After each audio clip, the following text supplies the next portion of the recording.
Welcome back, everybody. This is Zeus Kerravala from ZK Research, and I'm here for my second bonus day of the 12 days of Cloudmas. So this is actually day 14 of 12, which is kind of cool. And I have with me, I'm thrilled to have Janelle Raney, VP of Product Marketing with Zoom. Of course, the idea of doing this whole series was because we had kind of a tumultuous year this year, and I thought this would add a little bit of fun to it to wrap up the year.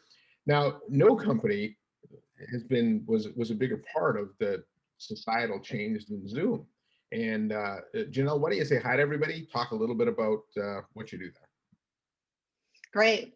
Thanks for having me on. This is a great idea. I love it. So yes, I'm Janelle Raney. I head up product marketing at Zoom. I've been there for 5 years. Our team does kind of the traditional product marketing with the products. We also do competitive and market intel as the whole strategy team we have there and pricing. And we also look at the verticals as well. Cool. Now, this must have been a fascinating year for Zoom. I mean, I've been working with you guys for a while. At the beginning of the year, you were still kind of this niche little small company. Could you ever have imagined a year like we had, where Zoom, not only, your stock growth has been impressive and stuff, but you're an integrated part of society. People use Zoom as a verb. You're a Kleenex, you're Xerox, you're all those things now.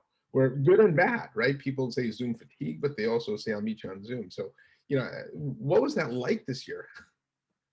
Yeah, it's been amazing, humbling to be a part of this. Certainly we're thrilled that we were able to help be there and to, help schools and businesses and just families and friends connect. Certainly it's great to be a verb. I kind of wish it didn't come around this way, but here we are. And I think it's, it's just really humbling that we were a part of this and being able to help everybody stay connected with that. With all the choices out there, right? Obviously, there was a lot of incumbents. There's other startups. There's no shortage. In fact, almost every vendor that I've interviewed during this series has their own platform as well. Why do you think Zoom had really a disproportionate amount of success compared to the rest of the industry? Yeah, I think it gets down to our ease of use and reliability. It is so easy to use. You've got kindergartners to grandparents joining on Zoom, no IT help needed whatsoever. And it's the reliability, right? It's even if you have a bad internet connection, it still works. So it just makes it easy to use. And then you have some fun features like the virtual backgrounds. You have the touch at my appearance. I know I was on a meeting on another platform the other day, and I just said, I feel so vulnerable because you were seeing my background, you were seeing everything. So I think there's a little bit of, I'll actually turn on my video and participate and be in there. I think also the mobile apps, absolutely amazing. We were the top iOS app for 68 days, which set a new record in the App Store. Yeah. And I think, again, it just gets back to the ease of use, whether that's on a desktop, a laptop, a mobile device, it's easy to use. And with that, people are joining just on VoIP. So I don't need to dial in on a phone number, put in a meeting code and a PIN to do that. It's just, I'm automatically in. So 99% of our participants are joining on VoIP. So again, it just gets back to it's easy. Yeah, and although the other ones aren't really hard, but I guess the one click to join and things, it became cool though, right? Like while there are other easy platforms, Zoom actually became kind of cool. So kudos to you guys for doing that. I would never have imagined that. In fact, Dave Michaels and I were talking a little while ago about sort of the success Zoom had, that when Eric founded Zoom, if he had come to us and said, hey, do you want to come work for me? Because I'm going to build a product that's kind of like what everybody else has.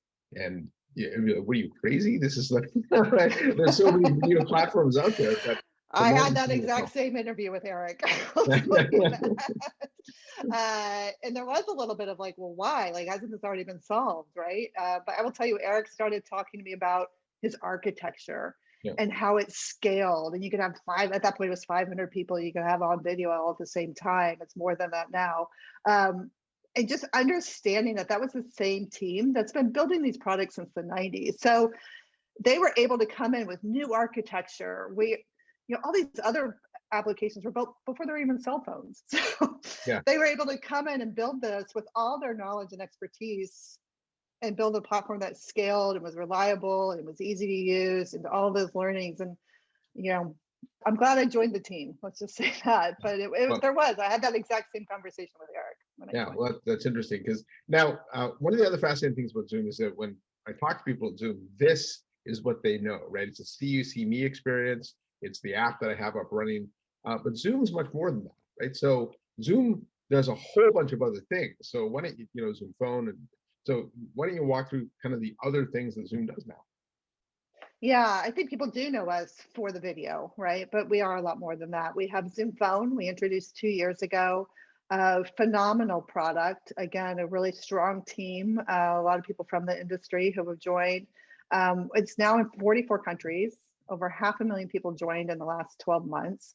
It is, again, that simplicity and ease of use that you experience with Zoom, you're going to experience on the Zoom Phone. And that can be, also just that people want to take their phone calls from their laptop or from their personal cell phone. They don't want to carry another phone around. They don't want to have the desk phone with them. But if you want that, you can of course have it. It's easy to transfer. There's voicemail, there's text. It's feature rich with all of that. And then most importantly, you can easily move a phone call to a meeting. So you can easily just jump on that video. So we talk about being a video first phone system. And that's, I think, really what makes it unique being from Zoom. And you have all that same great reliability from this architecture that we've built. Zoom Chat is also something I'd love to talk about. It's it's free, it's included whether you have a meetings or a phone license, and it's almost like it brings it all together. Your communications core suite. You have phone, video, and chat all together. You can create channels, you can send files, you can search. It's really robust, and it's all included for free in either your meetings or your phone license. And then of course webinars. You can't talk about this past year without talking about virtual events. Like we no longer had Well, conferences. Every company had to so many pivot and virtual events. change. Yeah, on how they were going to reach customers. And I think webinars was kind of that saving grace for a lot of companies. So they scale up to 50,000 attendees. You can bring in your group of panelists. And again, it's that same client that I'm using for meetings. So again, it's super intuitive, easy to use. You can stream it up to Facebook, YouTube, any third-party streaming service. So I think if you look at that full suite of, you've got meetings, phone, chat, webinars, you have kind of that full communications platform. And rooms as well, right? So the Zoom rooms. Absolutely. Yeah. So all of our hardware partners that we work with, and I love the innovation we've seen this year with that, whether that is in Zoom for Home, with working with products that are super affordable, with whether that's Facebook Portal or Amazon Echo Show, Google Nest, right? You're seeing these kind of consumer type of products, and you can set that up in your home office. You can set up in your kitchen if you want. I know we did that for Thanksgiving. Everybody joined throughout the day, and we were just cooking with them. But super easy, super great to use. And then if you look at the conference room solutions with companies like D10, Neat, Poly, Logitech, all the cool innovation we're doing with those companies as well. And really thinking about these safe spaces as we go back to work. You're seeing that on how we're leveraging digital signage and scheduling displays, as well as being able to do temperature checks or people counts of how many people are in the room. So really, I think being creative on how we're going to go back to the safe workforce with a hybrid environment of some people at home, some people in the office, and really being able to communicate. Yeah, I'm not sure if you guys have had a chance to sort of digest the impact that we had. I've talked to Eric, their CEO, a little bit about this, but when we look back years from now, what kind of societal impact do you think Zoom and platforms like it will have had in helping almost like change the world? Or is that overstating what you're doing? Yeah, I think the world has changed through COVID, right? I think, I was talking to a friend the other day, like I have this closet full of clothes. I don't know if I'll ever use them again.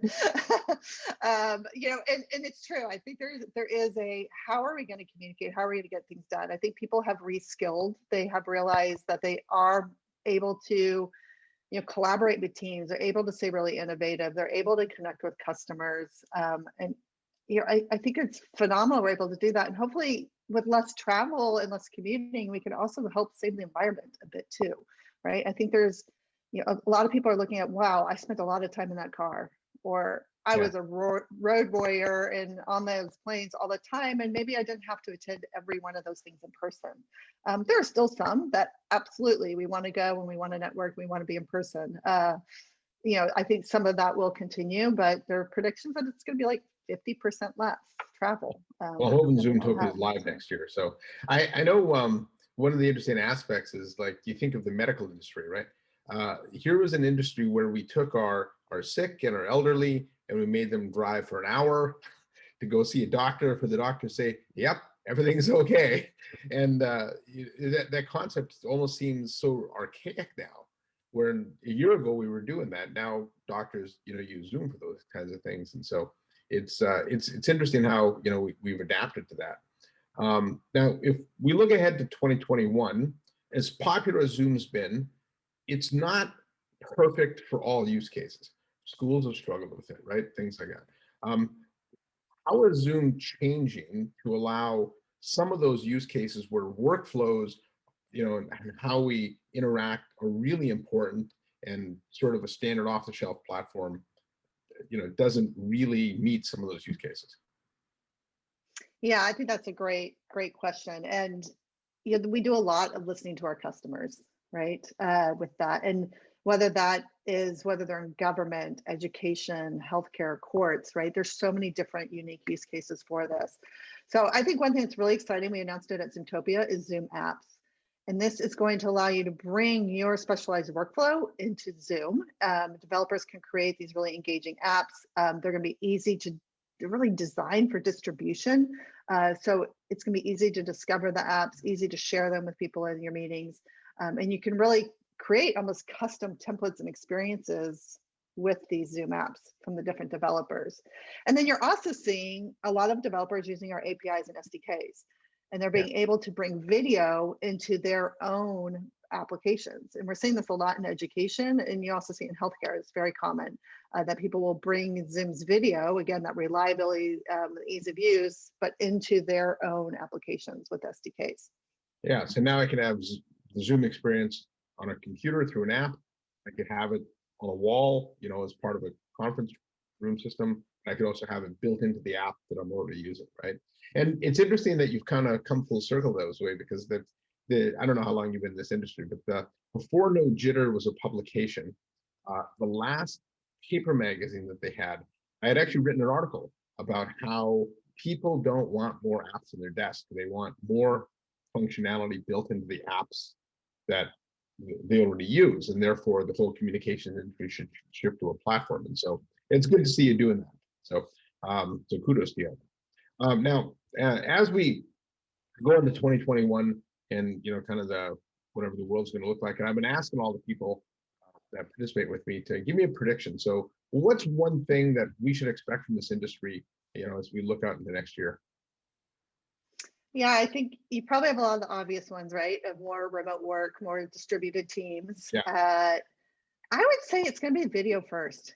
I think it's really key. It's clear it's become the norm. It's clear it's become expected. And it's really how we communicate. And I think really looking at this whole space, that's really what people want, is to be able to connect, right? And no matter where they are. And I'll throw in one more. I think you're going to see more hub offices. So I don't think there's going to be as many, I have to come into headquarters, but may have a team in Denver, I may have a team in DC, I may have a team in Miami, but you're going to start to see smaller offices where people, as much as they love being remote and living wherever they want, they still want some connection, and they still want to, get out of the house and go be with other people. So I think you're going to see more hub offices. Maybe it's like a WeWorks, but they're going to be more like, here it is for Zoom, here it is for whatever company that may be. So the video first one's interesting because we've gone through these phases before, right? If you remember when 9/11 happened, the Polycom stock shot through the roof, right? Camber, did as well, and everybody thought we started using video, and then a year or so later, we just went back the way we were, right? So we've had these stops and starts before where it didn't stick. But I think I agree with you. I think it does have an opportunity to stick this year, primarily because these systems are so easy to use. And now, so there's certain expectations. you know, if I do a Zoom call, if I had done one pre-pandemic and there was a couple people not on video, nobody would have said anything. Now, if you're not on video, people get called out and they said, "Hey, why aren't you on video?" Right? Video shamed, right? Right, you do get video shamed, and Yeah. so I do think it sticks this time. So before I wrap up, I do want to just offer my sincere thanks as a person that, you know, does use these tools a lot. You know, I work with a lot of enterprise companies that really couldn't have made the transition to staying in business without you guys. And so you had a couple of hiccups on the way, but you certainly stepped up to the plate and stuff, and, you know, offered a lot of free services and things. So, you know, sincerely, you know, thank you from all the clients I work with too. So it was a fascinating year, and I certainly look forward to seeing what you guys are going to do for an encore next year. So it's a pretty high bar you set. So Awesome. Thank you. Thank you. Yeah, and thank you for having us on. This was a pleasure, and I hope you enjoy the holidays. yeah, you as well, Janelle. And on behalf of Janelle Raney from Zoom and all the other 13 participants I had, I want to wish everybody a happy holidays, and thank you for watching this series.